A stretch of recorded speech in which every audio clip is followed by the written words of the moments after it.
It was as if it was a conquest in and of itself. And his hijrah was a victory. And his leadership was a mercy.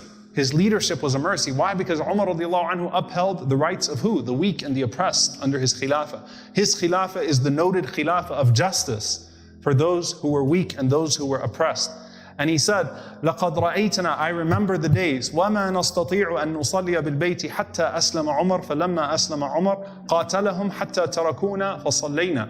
He said that I remember the days we could not go and pray in front of the Kaaba. When Umar became Muslim, we'd go out and we'd pray, and Umar would beat the people up until we would be left alone and we could pray. Like no one would come near us because Umar would fight them off and we would be able to pray. So he's remembering those days of Umar radiallahu ta'ala anhu. Suhaib al-Rumi, he says, we used to never be able to congregate in public as Muslims. No two Muslims could even be in public. But he said after Umar radiallahu ta'ala anhu, we started to congregate, we started to pray, we started to do tawaf. And he said, and when they hit us, we hit back. So subhanAllah, the consequences of the Islam of one person, which was Umar radiallahu ta'ala anhu, a man, subhanAllah, who set out to kill the Prophet sallallahu alaihi wasallam and ended up being in front of the Prophet sallallahu alaihi wasallam as a believer, and the Prophet sallallahu alaihi wasallam marching behind him as Umar radiallahu ta'ala anhu leads the way and opens the door for Islam.